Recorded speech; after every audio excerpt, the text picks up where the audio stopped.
भगवान श्री कृष्ण के हृदय में राधा रानी का स्थान सर्वोपरि था, लेकिन उनकी 8 रानियां भी थीं। इनमें रुक्मिणी उनकी पटरानी थीं और बाकी 7 रानियां थीं, जामवंती, सत्यभामा, कालिंदी, मित्रविंदा, सत्या, भद्रा और लक्ष्मणा। इन सभी रानियों का श्री कृष्ण से गहरा प्रेम था, लेकिन सत्यभामा को अपनी सुंदरता और धन पर अत्यधिक गर्व था। वह स्वयं को सबसे सुंदर और श्रेष्ठ मानती थीं। सत्यभामा को यह भी अभिमान था कि वह उज्जैन के राजा सत्राजीत की पुत्री हैं। दूसरी ओर रुक्मिणी अत्यंत विनम्र और भगवान की सच्ची भक्त थीं। उन्हें किसी प्रकार का अहंकार नहीं था। सत्यभामा हमेशा श्री कृष्ण के साथ अधिक समय बिताने का प्रयास करती, जिससे रुक्मिणी को कोई आपत्ति नहीं होती, लेकिन अन्य रानियों को यह बात अप्रिय लगती थी।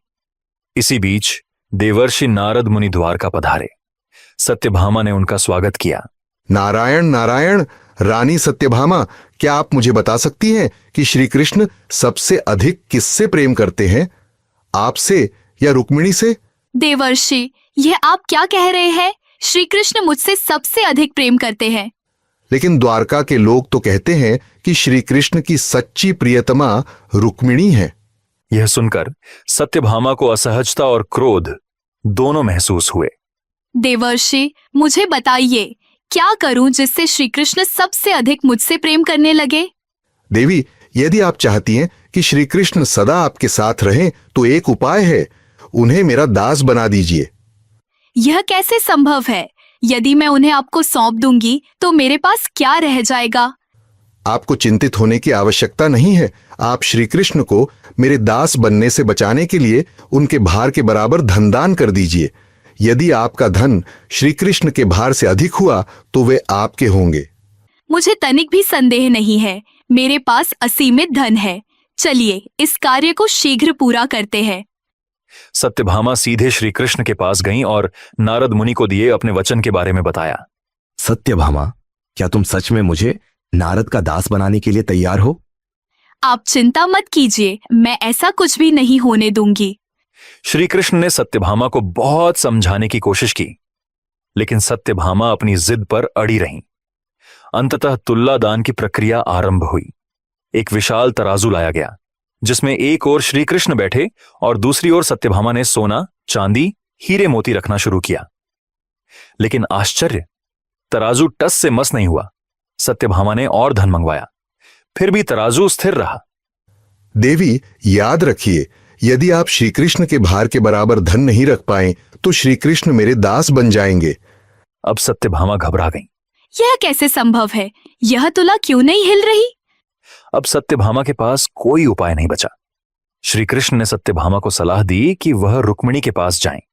सत्यभामा रोती हुई रुक्मिणी के पास गईं और सारी घटना बताई। चिंता मत करो बहन, मैं तुम्हारे साथ चलती हूँ। रुक्मिणी तुलसी के पौधे से एक पत्ता तोड़कर लाई और प्रार्थना करके तराजू पर रख दिया। अविश्वसनीय! तराजू अचानक हिलने लगा। अब इस तराजू से सारा धन हटा दो। जैसे ही सारा धन हटा दिया गया, सिर्फ एक तुलसी पत्ता तराजू पर रखा रह गया और तुला संतुलित हो गई। यह दृश्य देखकर सभी चकित रह गए।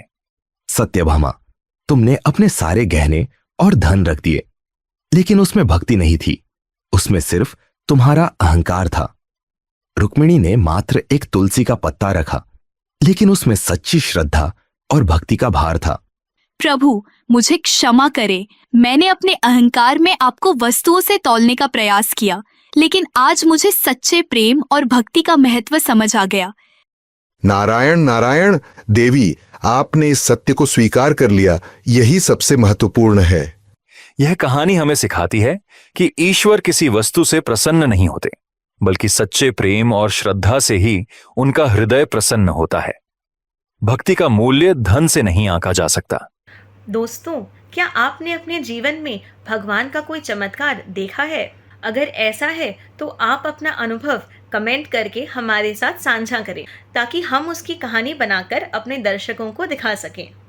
धन्यवाद।